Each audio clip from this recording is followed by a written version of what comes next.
So అందరికీ నమస్కారం. ఈ వీడియోలో 8th క్లాస్ అనేటువంటి ధ్రువ ప్రాంతాల లెసన్ గురించి మాట్లాడతాము. మరి ధ్రువ ప్రాంతాలలో ఉన్నటువంటి ఎస్కిమోల జీవన విధానం ఏ విధంగా ఉంది, మరి అసలు ఎస్కిమో అంటే ఏంటంటే మంచు బూట్ల వ్యక్తిని ఎస్కిమో అంటాము. మరి ఇక్కడ ఈ ఎస్కిమోల జీవన విధానం ఎలా ఉంది సార్ అంటే బృందాలుగా జీవించేవారు. మరి ఎస్కిమోలు అనేది స్థిర నివాసం లేకుండా సంచార జీవనాన్ని చేసేవారు అవసరంటే ఈ యొక్క ఎస్కిమోలు. మరి ఈ ధ్రువ ప్రాంతాలు ఎక్కడ ఉంటాయి అనే అంశాలు పూర్తిగా ఈ వీడియో చూస్తాము.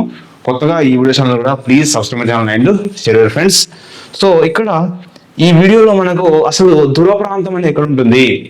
సో మనకు ఈ ఉత్తరాన ఉన్నటువంటి 66 డిగ్రీల ఆర్కిటిక్ ప్రాంతం నుంచి 90 డిగ్రీల ఉత్తర ధ్రువం వరకు ఈ మధ్యగల ప్రాంతం ఏమిటంటే ఇదంతా కూడా ధ్రువం అంటాం. ఇదంతా ఏమంటాము ధ్రువ అంటే వాస్తవానికి ఇక్కడ ఈ ధ్రువ ప్రాంతం అనేది చివరిలో ఉంటాయి.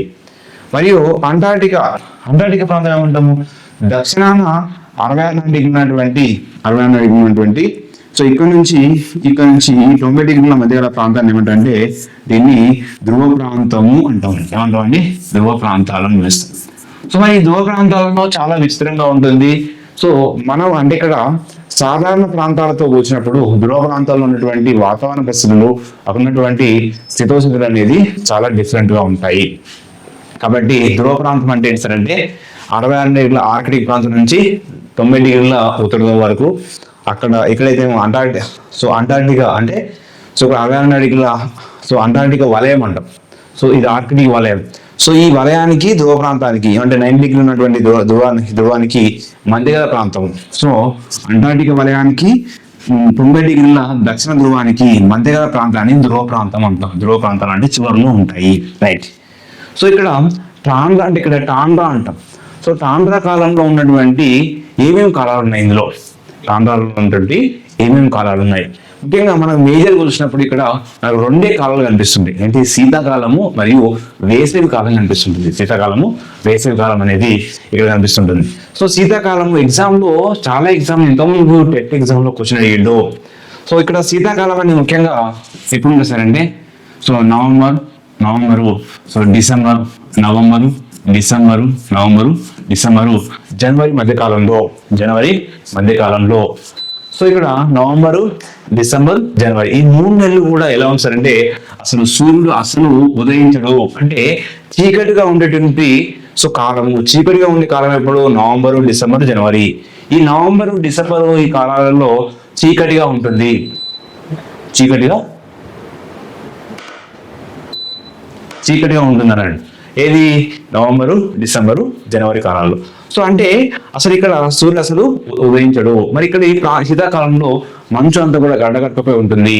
సో మంచు అంతా కూడా పేరుకుపోయి ఉంటుంది. ఎలాంటి చెట్లు అనేది ఉండవు, ఎందుకంటే మొత్తం కూడా మంచు పడిపోయి ఉంటుంది. అదేవిధంగా వేసవికాలం చూసినట్లయితే వేసవికాలం అనేది ఫిబ్రవరి మార్చి మంత్లో స్టార్ట్ అవుతుంది.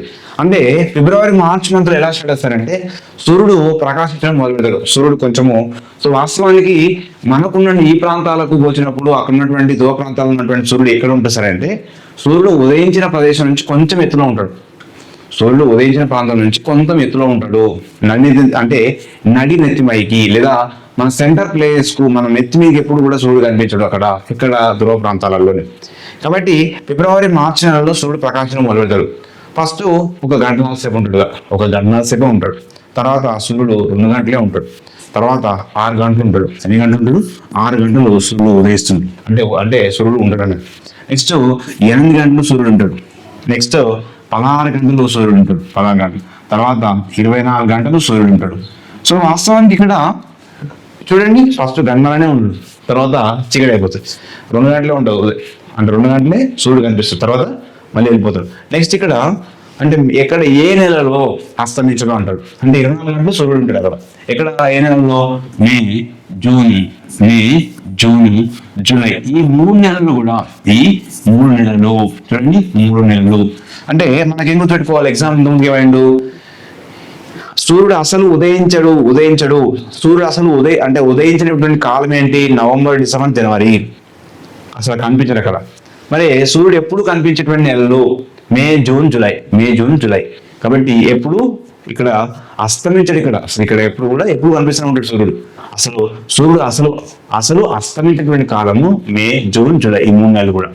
అసలు ఈ ప్రాంతంలోని వాస్తవానికి ఎప్పుడైతే ఈ సూర్యుడు కొంచెం కొంచెం వస్తూ ఉంటాడో అప్పుడు మంచినీటి గడ్డలన్నీ కూడా సముద్రంలోకి వెళ్ళిపోతూ ఉంటాయి కరుగుతూ. సో మంచు గడ్డలు అనేది సముద్రంలోకి వెళ్ళిపోతాయి. దాన్ని ఐస్ బెర్స్ అంటాం. ఏమంటాము? ఐస్ బెర్స్ అంటాం. ఎందుకంటే కొంచెం వేడికి కరిగి ఆ సముద్రంలో ఇట్లా గడ్డలుగా వెళ్ళిపోతూ ఉంటుంది. మరి ఇక్కడ అదేవిధంగా ఈ సూర్యుడు అనేవాడు ఎక్కడైతే ఉదయించి కొంత ఎత్తు భాగంలో ఉంటాడు. కొంచెం ఎత్తు భాగంలో ఉండి సూర్యుడు ఉదయిస్తాడు. సూర్యుడు ఉదయించి కొంచెం ఎత్తు భాగంలో ఉంటాడు. కొంత ఎత్తు భాగంలో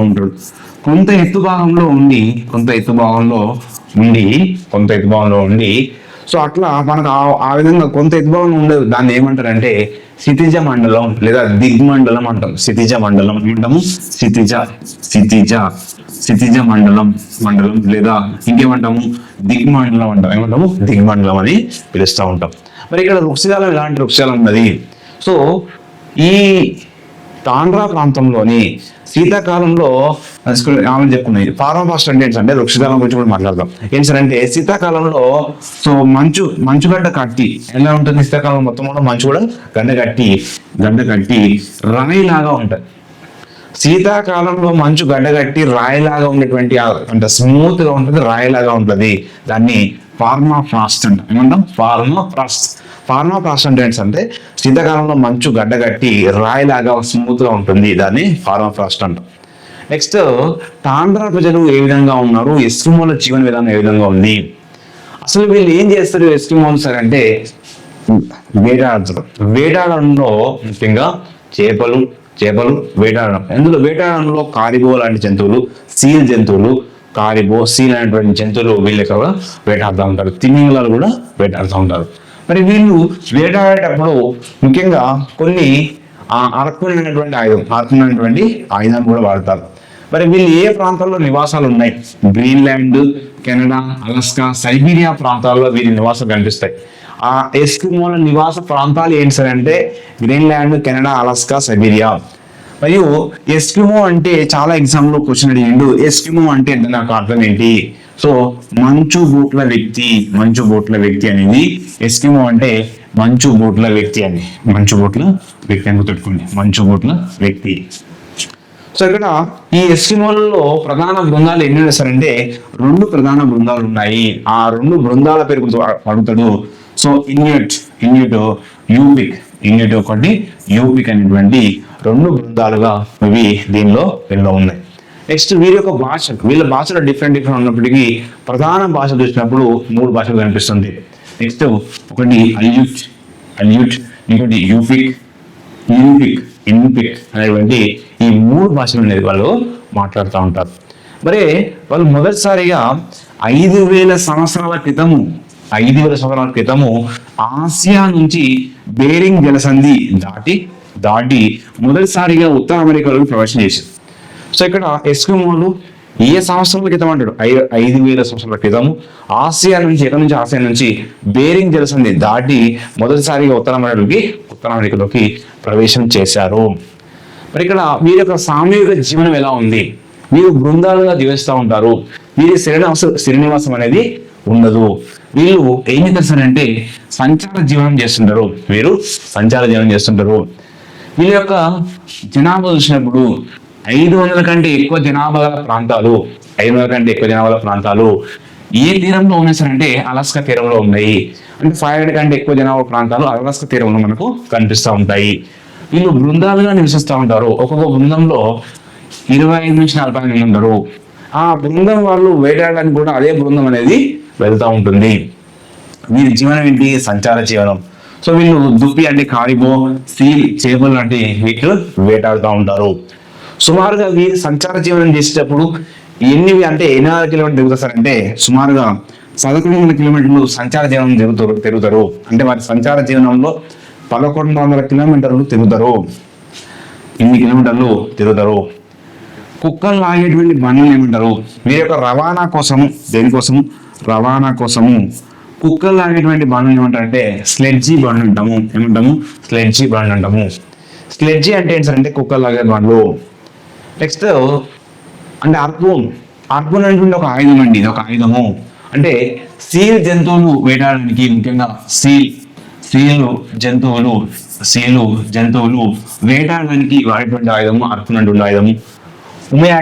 ఉమయాక్స్ అంటే ఏంటంటే నీటిలో వాడేటువంటి నీటిలో వాడేటువంటి పడవ ఉమయాక్స్.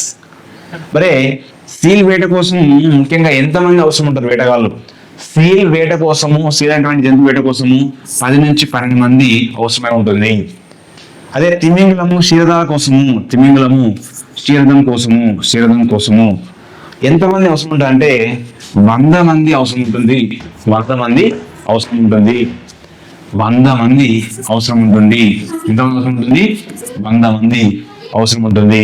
మరి వేట మరియు చేపలు పట్టడం ఏ విధంగా ఉంచారంటే వీళ్ళ యొక్క జీవనం వచ్చేటప్పుడు, సో ముఖ్యంగా ఎస్కిమోలు వేటాడడంలో సాధారణమైనటువంటి వస్తువులు వాడారు. వాళ్ళు తయారు చేసినటువంటి వస్తువులను మరియు ఆ చేపలకు ఉండేటువంటి వివిధ రకాలైనటువంటి వాటిని ఆ ముళ్ళును తీసి కుక్కింగ్లా తయారు చేసుకొని చేపలు పట్టడము ఆ విధంగా చేసేవారు. తర్వాత ఇక్కడ కాయక్ అంటే ఏంటంటే ఒక రకమైనటువంటి పడవ, ఇది జంతు చర్మంతో తయారు చేశారు. కాయక్ అంటే ఇది ఒక రకమైనటువంటి పడవనే జంతు చర్మంతో చేశారు. సీల్ వేట కోసం వాడేటువంటి ఏంటంటే అర్పణటువంటి ఆయుధము. అంటే ఇక్కడ దీనిలో ఇంపార్టెంట్ అంటే ఎస్కిమో అంటే ఏంటి అనేది ఇంపార్టెంట్, ఇలా భాషలు ఇంపార్టెంట్. ఓకేనా, భాషలు అనేది ఇంపార్టెంట్. అది ఈ యొక్క వీడియో. నెక్స్ట్ వీడియోలో మరికొన్ని అంశాలతో నెక్స్ట్ వీడియో మాట్లాడుకుందాం. Thank you to all.